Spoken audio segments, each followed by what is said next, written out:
근데 또 글에 보면 이런 글들이 있어요. T절골하면 앞니신경 나갈 수 있다 들었는데 궁금해요. 누가 이제 질문하셨나 봐요. 박 원장님한테. 그때 박 원장님이 죄송하지만 누가 그런 얘기를 하나요? 설마 의사는 아니겠죠? 제가 했어요, 제가. 저 의사고요. 뭐 알면서 이렇게 쓰시더라고요. 그리고 제가 하는 얘기고요. 제가 했고요. 뭐 저는 그러면 무슨 근거로 했냐? 다른 선생님이 쓰신 글을 보고 했어요. 여기 이렇게 되니까 뭐 이렇게 막 절골하고 그러다 보면 요거 나갈 수 있다. 또 우리 많이 하는 뭐 돌출입 수술할 때 이 에이오스 할 때 이렇게 절골하잖아요. 그러면 여기 신경 잘려서 이빨 까매지는 분들도 있다. 이거 다 팩트잖아요. 실제로 그런 일이 있고. 그 다음에 여러분들 뭐 후기 같은 거 보면 턱끝 전진 또는 T절골 하고 나서 치아 감각이 없어요. 치아가 변색됐어요. 이런 걸 온라인상에서 심심찮게 보잖아요.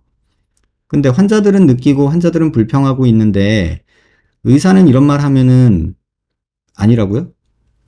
이거 무슨 논리로 이렇게 말씀하시는지 모르겠어요.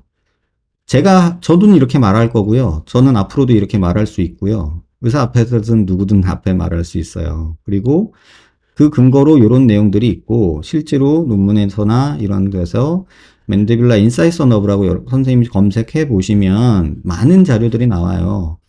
특히나 이렇게 플라스틱 서저리 키라고 하는 데서는 요새 요거 갖고 말이 많아요. 최근 한 10년 동안. 기존의 성형외과 교과서에서는 이 알베올라 너브와 멘탈 포라멘에서 나오는 멘탈 너브만 주로 기술을 했거든요. 근데 지금은 여기서 나오는 요 맨디블러 인사이스 너브, 이 인사이서 브랜치를 되게 많이 얘기를 해요. 그래서 플라스틱 서저리 키라는 요런 데 가시면 요 그림이 있고요. 그래서 요 그림도 한번 참고해서 보시고요. 또 치과 쪽 논문에서 임플란트 심으려고 그러는지 여기서 지금 요게 신경선이 이렇게 가다가 이렇게 나가는 거고요. 그 다음에 여기서 이렇게 뻗어나가는 거를 지금 CT로 보는 논문들이 엄청나게 나오고 있어요. 그래서 이 인사이스 카나를 우리가 어떻게든 찾아보자 뭐 이런 얘기들이 있어요. 그러니까 조금 공부해 보시고 검색해 보시면 이런 얘기들 많이 보실 수 있을 거예요. 그래서 뭐 다들 의사들이시고요. 의사들이 다 써놓은 거고. 근데 이런 얘기는 하지 말자고요. 어느 의사 하나가 아무 근거 없이 뼈 안 채워진다라고 말하더라도 공부하지 않는 의사의 일탈일 수도 있고 공포 마케팅일 수도 있지만 그 피해는 모두 환자들에게 돌아갑니다. 라고 하셨잖아요. 공부는 제가 안 하는 게 아니고 선생님이 조금 더 옛날 자료 말고 최근 자료를 좀 보세요. 검색 좀 해보시고 그러시면 될 것 같고 공포 마케팅은 저는 할 필요가 없다고 생각해요. 왜냐면은 공포 마케팅을 하는 건 선생님이지 저희가 아니거든요. 저는 공포 마케팅 할 이유가 없고요. 그냥 보이는 거를 말씀드리는 거고 이런 분들이 있다. 실제로 지금 수술하고 1년, 2년 지났는데도 여기 이렇게 뼈 떨어져 있는 분들 선생님 환자 보시다 CT 찍어보시면 이런 분들 많이 보일 거예요. 근데 이런 걸 보이는데 없다고 말할 수는 없잖아요. 있는데 없다고 말할 수 없잖아요. 근데 왜 자꾸 보고 있는데 근거도 대주는데 없다고 말해요. 그리고 이렇게 말하는 의사들이 무슨 공포 마케팅을 한다고 생각해요. 환자들이 불편해 하니까 왜 그러지라고 고민했던 거를 갖고 그 원인에 대해서 찾아보려고 애쓰다가 알게 된 사실을 공유한 거를 갖고 뭐 무식하다는 둥, 뭐 공포 마케팅을 한다는 둥 이런 말은 하지 않으셨으면 좋겠어요. 같이 의사인데 그러지 않았으면 좋겠고 이렇게 보면 CT 보면 이렇게 또 비어 있는 모습들도 보이잖아요. 이렇게 보이잖아요. 이걸 보고서 뭐 뼈가 다 찬다 어떻게 다 찬다 이렇게 이런 거 말하는 의사는 이렇게 말하는 의사는 뭐 나쁘다 뭐 공부를 안 한 거다 무식한 거다 뭐 이런 얘기 어떻게 하시냐고요. 뭐 설마 의사는 아니겠죠. 이러면서 감성적으로 자꾸 어프로치해서 본인 내용을 주장하려고 하지 않으셨으면 좋겠고요. 근데 이번 글을 전체적으로 보면서 저는 선생님을 되게 전에는 조금 솔직히 말하면 미워했는데 이번 글을 다 보면서는 인정해주고 싶었어요. 왜냐면 그래도 정말 똑똑하신 분이고 나름 열심히 노력하시고 공부하시는 거는 알겠다는 뜻이에요.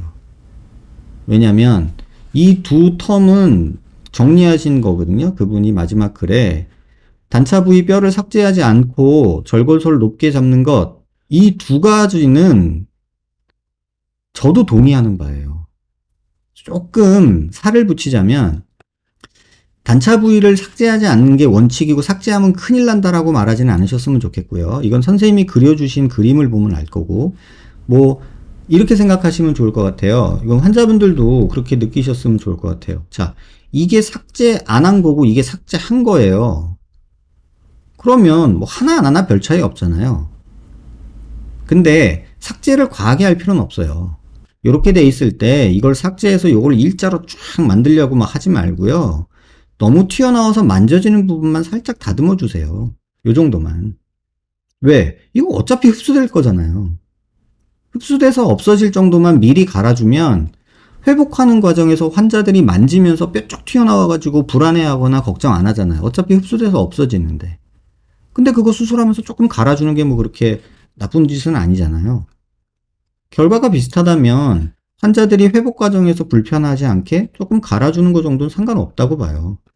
그리고 강진선 선생님이 말씀해 주신 것처럼 요런데 조금 더 갈아주는 거, 저는 환자들이 이렇게 만지면서 툭툭 거리면서 툭 찌는 거 같고 싫어할 수 있잖아요. 그러니까 그런 거에서는 조금 의사가 배려해 줄 수 있다 생각해요. 왜? 어차피 이렇게 저렇게 흡수되고 없어질 거 수술하면서 갈아주면 어때요? 그게 뭐 이렇게 무식한 거고, 그게 그렇게 나쁜 거고, 그렇게 하면 큰일 나는 거고, 그런 거 아니잖아요. 하지만 선생님이 말씀하신 이 두 가지는 아주 저는 동감을 해요. 하지만 이게 절대적인 건 아니다. 이렇게 하면 좋지만 회복 과정에서 환자들이 불편하거나 또는 불편을 느낄 수 있고 어차피 최종적인 결과에 차이가 없다면 뭐 조금 하는 것까지 뭐라고 하진 말았으면 좋겠다. 그 생각이고요. 절골설 높게 잡는 거 이거 100% 동감합니다. 이건 정말 중요한 얘기예요. 절골선을 높게 잡는 거 정말 중요한 얘기인데 이거 꼭 기억하셨으면 좋겠어요. 절골설 높게 잡는다고 CT 보면서 여기만 보지 마시고요. 얘도 고려하셔야 돼요. 뭐 이런 식으로 자르면 괜찮다고 하는 글들 많거든요. 뭐 이런 식으로 자르면 괜찮다? 왜? 요것만 봐서 그래요. 근데 여기 맨디블러 인사이드 너브 지나가는 건데 얘는 꽤나 굵어서 CT에서 지금 보인다고 지금 논문들 막 나오고 있어요. 뭐 얘는 안 보이겠죠. 그리고 말씀하신 것처럼 이 신경이 잘린다고 해서 영구적인 손상을 주는 경우는 굉장히 드물어요.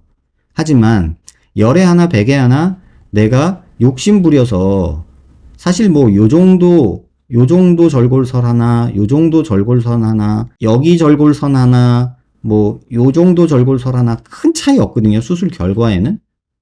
근데 이거를 무조건 높게 잡으려고 용 쓰다가 자칫 이거 잘라 먹어서 환자한테 굉장히 큰 불편함을 주거나 뭐 치아 변색이 되거나 막 이빨이 아파서 고생하거나 이런 분들이 없었으면 좋겠다는 뜻이고요.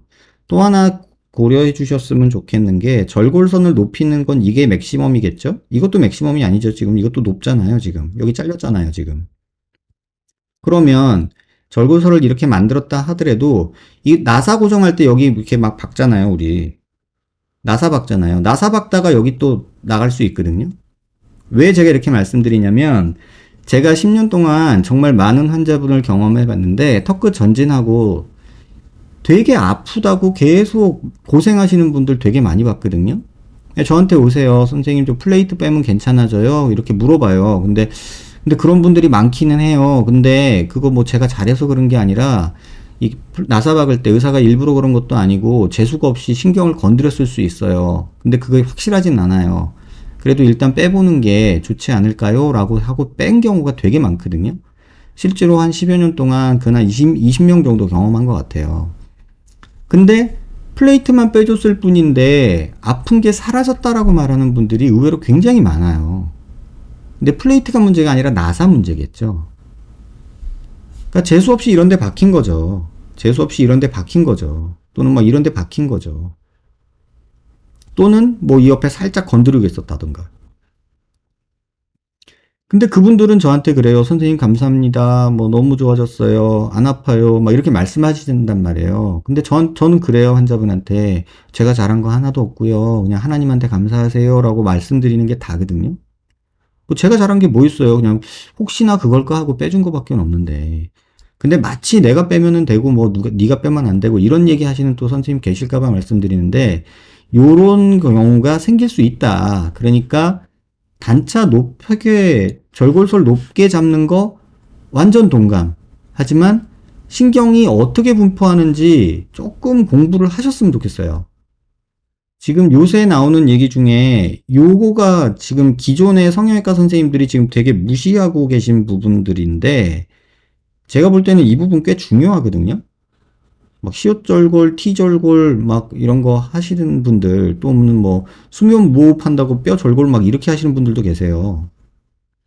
이거 조금 조심해야 될 필요 있다는 거죠.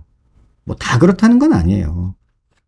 그러니까 뭐 이걸 또 공포 마케팅 한다고 그럴까봐 그러는데 그 수술이 잘못됐다는 게 아니라 전진술 저도 합니다. 다만 이런 부분들을 고려해서 조금은 안전하게 해라. 무조건 높이 올리려고 하다가 자칫하면 실수할 수 있다. 그 얘기를 드리는 거고요.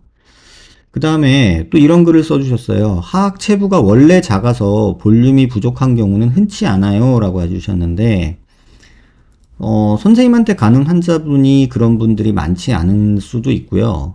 저한테 오는 환자분들이 유독 이 하악 체부가 완전 작은 분들이 많을 수도 있어요. 지금 제가 완전 너무 하악 체부가 없어서 수술한 환자분만 지금 10년 동안 근 4,500명 되거든요. 제가 한번 나중에 정리를 하려고 그러는데 그러면 어느 부분까지가 작다고 할 것이며 어느 부분까지 크다고 할 거냐 그거를 지금 기준을 솔직히 못 잡겠어요. 그래서 제가 주관적으로 판단하고 있는 게 사실 현실인데 이걸 누구한테 가르쳐주고 다른 선생님들하고 공유를 하려면 제가 어떤 기준으로 여기까지는 체부 볼륨이 충분한 거고 괜찮고 여기서부터는 체부 볼륨이 부족한 거니까 어떻게 했으면 좋겠고 이걸 제가 좀 스키마틱하게 해야 되는데 시스테믹하게 그걸 지금 아직 못 만들었어요. 그냥 경험으로 하악 체부 볼륨이 무지하게 작은 사람들이 의외로 많다라는 건 느끼고 있어요. 근데 환자분을 본인이 겪어보지 못했다고 해서 뭐 턱끝 전진술 또는 뭐 12mm 고난이도 턱끝 전진술 뭐 이런 거는 대한민국에서 내가 제일 잘한다 제일 많이 한다 이런 얘기는 조금 안 하셨으면 좋겠어요. 왜냐면 조금은 더 심한 분들이 그런 걸 보고 수술했다가 결국은 하고서 저한테 오시는 경우도 지금 좀 있거든요. 그래서 조금은 고려해 보시라. 조금은 조심스럽게 말씀을 해주시면 좋겠다. 이런 얘기를 꼭 드리고 싶고요. 그 다음에 뭐 저처럼 보형물 쓰는 분이 뭐 우리나라에는 많지는 않죠. 근데 미국에서 지금 하나둘씩 생겨나고 있거든요. 근데 뭐 이분 마이클 이거 뭐라고 읽어야 되는지 모르겠는데 야렘축이라는 분인데요. 이게 무슨 뜻인지 모르겠어요. 근데 마이클이라는 분인데 이분이 하버드대 교수로 계시다가 최근에 보스턴 쪽에 개업을 하신 분이에요. 최근에 했나? 모르겠는데 어쨌든 간에 최근에 클리닉을 오픈을 하신 걸로 알고 있어요. 근데 이분이 저랑 되게 비슷한 걸 하고 계세요. 보시면 그렇지 않나요? 이게 뭐 턱이 이렇게 있는데 여기 하악각이랑 여기 하악 체부랑 볼륨이 없어서 이렇게 삐뚤어져 있고 그래서 이렇게 만들어졌다. 뭐 잘했지? 뭐 이런 거 하고 그 다음에 턱이 너무 뾰족하고 갸름해서 이런 비대칭이 있어서 프린터도 저랑 똑같은 거 쓰시는 것 같아요. 이거 제가 보니까 똑같은 프린터거든요. 그래서 요렇게 뭐 부족한 볼륨을 이렇게 만들어서 해 라고 이렇게 또 올리고 계시고 또 뭐 이렇게 턱끝도 뭐 사각턱도 하고 앞광대도 하고 여기 광대도 하고 이렇게 해 잘했지 이렇게 하고 이렇게 무턱이고 이런 애들도 이렇게 하악각이랑 귀밑각이랑 턱끝이랑 체부랑 다 해서 이렇게 만들었어 잘했지 이런 거 하고 있는 거죠. 무슨 말인지 아시겠죠? 저랑 되게 비슷하죠? 근데 제가 이분 홈페이지 보면서 되게 부러웠거든요. 뭔지 아세요? 만약에 제가 이런 환자를 수술했는데 대한민국에서 결과가 이랬다. 아마 저 엄청 괴롭힐 거예요. 아 여기가 교정이 덜 됐네 뭐 여기가 삐딱하네 뭐 왜 만들다 말았니 이러면서 아마 저한테 엄청 찡찡댈 거예요. 실제로 보형물도 봐도 그래요. 대한민국 사람한테 여기 이렇게 꺾인 거 있죠 이거 되게 혼나요. 여기 요런 거요. 왜 수술 개발세발했냐고 환자들이 저한테 막 뭐라고 할걸요? 그래서 이거 보고서 되게 부러웠어요. 지금 이 환자도 봐봐요. 여기 크잖아요. 근데 수술했는데도 아직도 크잖아요. 여기서 크게 만들었었어야지. 여기 갈아주든가. 이것도 만약에 한국에서 제가 했는데 이랬다 그러면은 아마 병원에 맨날 찾아올걸요? 예, 뭐 이거 하다 말았니 어쩌고저쩌고 하면서. 이 환자도 볼래요? 이거 한국 사람한테 이런 거 있었어 봐요. 이거 있었어 봐요, 이거. 이렇게 있었는데, 수술했는데 이거 있었어 봐요. 아마 계속 쫓아왔을걸요? 이거 보면서 저는, 야, 씨, 내가 한 10살만 젊었어도 미국으로 갔다 이 생각이 들더라고요. 제가 만약에 한국에서 수술해서 이러고 있었으면 아마 엄청 환자들한테 시달렸을 거예요. 저랑 되게 비슷한 일을 하고 계시고 아마 프린터도 저랑 똑같은 거 쓰고 계신 것 같아요. 지금 딱 출력물 상태를 보니까. 그래서 사실 마음이 아팠어요. 이거 보면서는. 이분이 아마 2014년, 5년인가? 그때 아마 이런 일을 시작하신 걸로 알고 있거든요. 그러니까 제가 블로그랑 유튜브를 왜 했냐면요. 뭐 제가 유명해지고 싶어서 그런 게 아니라 내가 먼저야, 뭐 이런 거 있잖아요. 원조, 뭐 이런 거.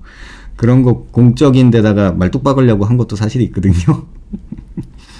근데 어쨌든 이제 미국 선생님들도 이런 거 하시는 분이 계시고, 뭐 이분이 하버드 대학 교수로 계시다가 지금 보스턴 쪽에 이제 클리닉을 오픈하신 걸로 알고 있고요. 방향은 이쪽으로 갈 것 같아요, 앞으로. 뭐 재료가 바뀌고 좀 더 뭐 좋은 재료 뭐 이런 게 나올 수도 있겠지만, 어쨌든 방향은 이쪽이 맞는 것 같고요. 근데 이제 또 박 원장님 블로그에 누가 또 이렇게 이런 것도 있다라고 누가 얘기를 해줬나 봐요. 근데 여긴 또 그렇게 써주셨어요. 이런 것도 있네요. 양학을 함께 시행한 경우고요. 뭐 하버드대 교수님 유명한 분이죠 라고 해주셨거든요.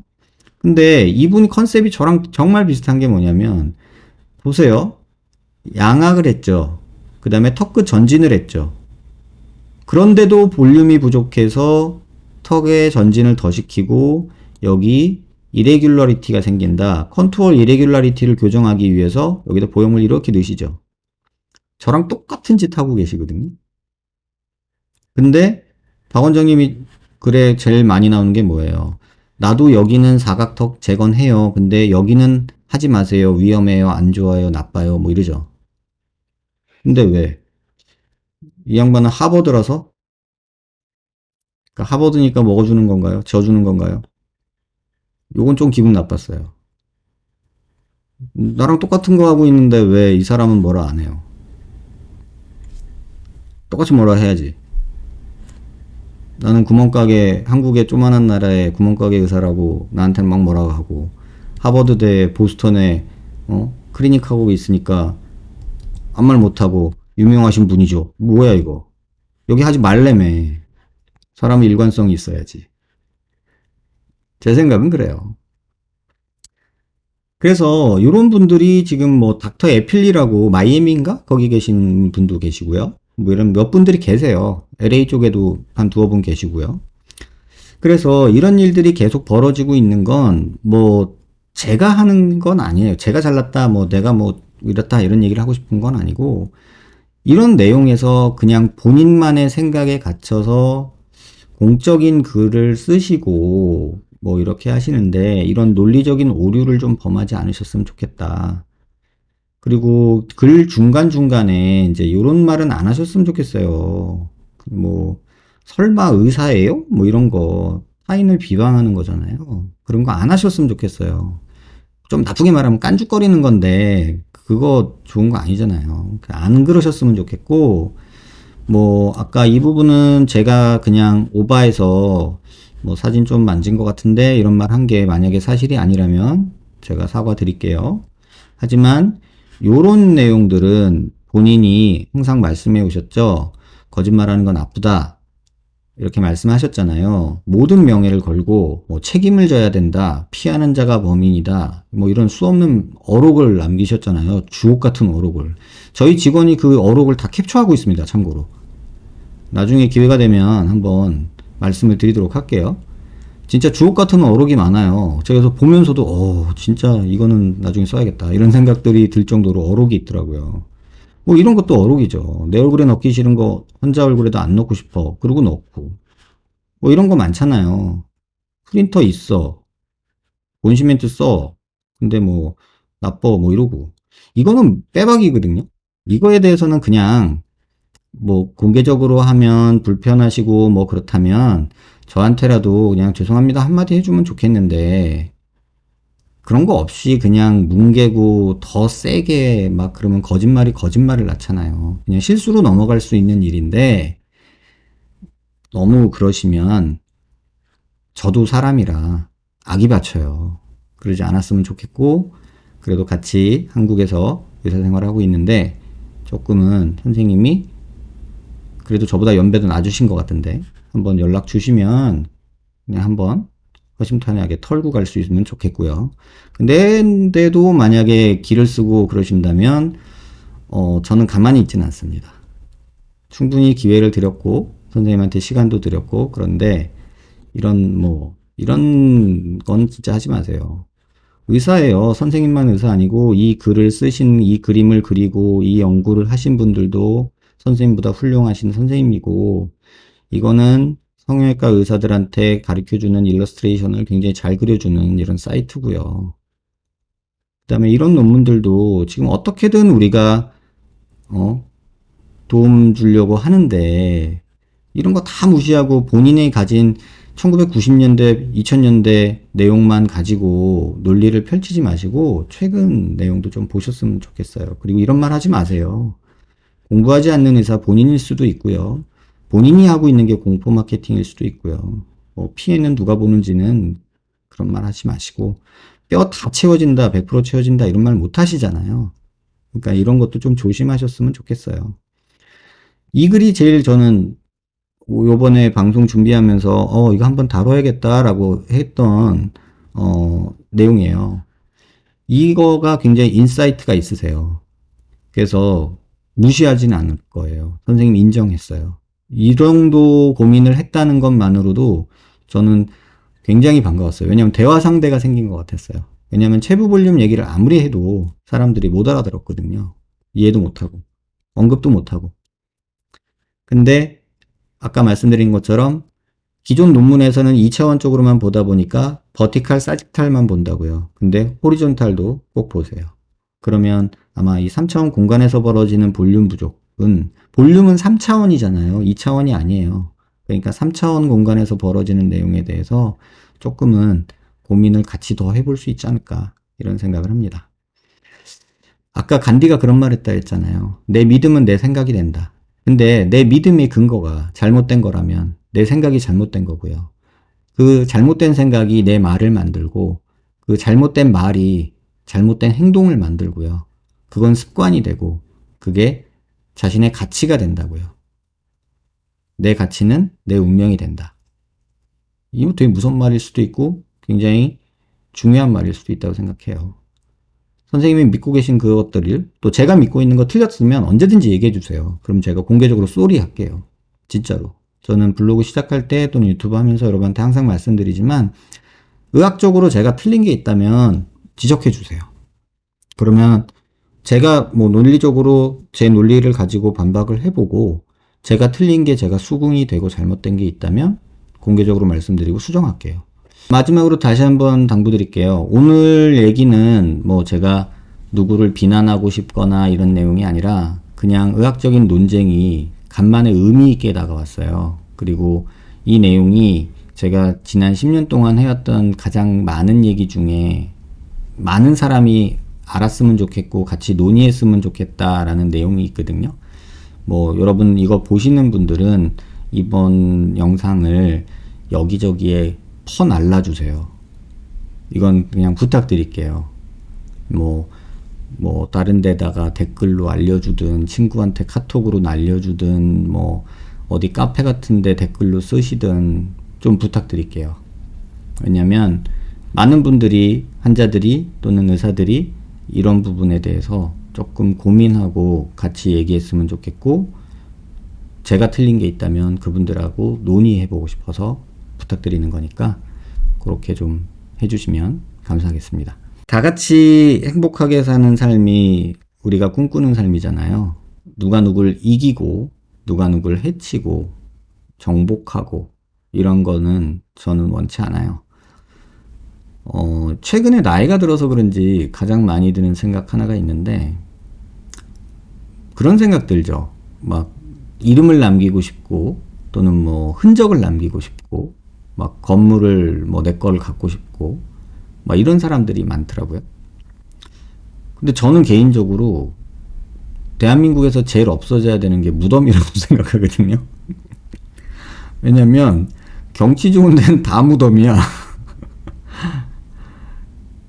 모르겠어요. 그분들은 어떤 생각일지 모르겠지만, 저는 그래요. 그냥 조용히 살다가 흔적 없이 사라져 주는 게 후대를 위해서 좋은 게 아닐까라는 생각이 들고, 이런 좁은 땅덩어리에서 그 뭐랄까 자연도 그렇게 넓지 않은 그런 나라에서 뭐 예쁘지도 않은 건물로 막 흉물스러워질 건물을 흔적을 남기고 이름을 남기고 이런 것들이 과연 의미가 있을까?